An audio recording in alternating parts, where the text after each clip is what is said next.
that's a good story. That thing was a beautiful one shot, beautiful art. Koshi, I don't know how to say his name. I'm sorry. At the beginning, when you look at the cover art, it looks like it's gonna be a slice of life comedy manga. Which originally I thought when I was reading it, I was like, is it gonna be a fucking slice of life comedy? And then you just start getting the horror aspects, and you're just like, what the fuck is going on? And I think his art style is so good. Like, when you read My Hero Academia, it looks so beautiful. And when you see this, you're just like, oh, man, he's so fucking talented at drawing. And I like the premise, of the story being this societal thing of just accepting things as the way they are, right?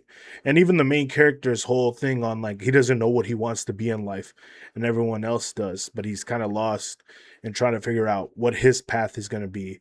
And then you look at the city and itself is also in this like just follow the norm, and the norm in this fucked up city and this reality is, hey, we're going to sacrifice women and we're going to throw them in the sea because that's what we've been doing for years. And it's so crazy. I could see people saying, oh, it has the horror elements or like the investigative shit like Don Da Don or like a Jujutsu Kaisen with like demons and shit. If this does get picked up, it'd be an interesting story. I think the one shot being 63 pages, it doesn't give it enough time to build or flesh out the relationship between the girl and the boy. But you know, it's a one shot. It's 63 pages. What is he gonna do? Because in the story, you just read it and they're just like, "I love you," and like the only interaction that we get is that he introduces himself in school, and she laughs, and then he falls in love with her, and then she gets chosen to be the sacrifice, and now everyone's nice to her, which I think is fucking hilarious. That's how that played out. Cool ass concept of like hunting cities where they're stuck in their old ways of doing weird shit. And I just think of like some of the shit that they used to do with like sacrifices, like jumping in a volcano to stop the end of the world. And it's like the things you could write with something like this, especially with Japan. I bet you they have a whole bunch of stuff like this. There's so much cool shit that he could do. It does have a lot of like My Hero Academia inspiration that you see between the art and the character design. Even like him, the main character at the end, where he's just looking, he looks like if Deku was ran through an AI filter. Not like in a bad way. Like I mean like where they're like make Deku but make him emo. And then they made that. I hope it does get picked up. It's always interesting from creators who had a popular series, got their shit serialized, and it became a global hit, like Naruto. He ends Naruto and then he goes and works on Samurai 8. That gets canned, and he goes back to Naruto but makes burritos. The main character didn't feel like anyone from My Hero Academia. The girl, well, we didn't really see much of her personality.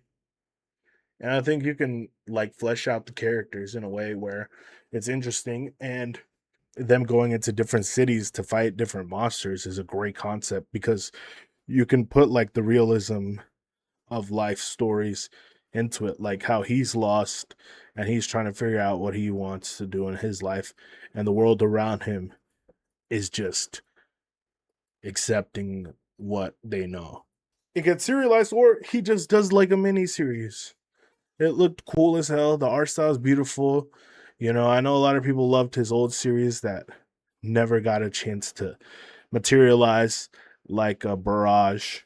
So, yeah, I think it would be cool to see something like this. I know obviously it's going to have to compete in the same issue or manga, Shonen Jump, because Shonen Jump has a different or a bunch of different like demon stories where it's like demon hunters, but this one didn't feel like a demon hunter. It was more like, and I see the way people could be like, it's Don to Don, but I could see also just like the city's ruins. It kind of reminded me of Dragon Quest 7, like when you're going to different cities or different worlds, and they all have like their own like story, and they're all fucking weird places and shit, and you're just like, what the fuck is this world?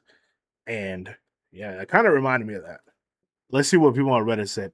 It was short, but I loved it. Seemed like this manga is trying to see if people like the premise so they can decide whether to start serialization. Yeah, that's usually how one shots are. That makes sense. Hope for the best for him. MHA is the only manga he's done that didn't get canned early. Hoping with how big MHA was, it gets another chance to give his work some time to breathe. I fucking loved Barrage. Horikoshi deadass just wanted a reason to make another vigilante Deku archetype.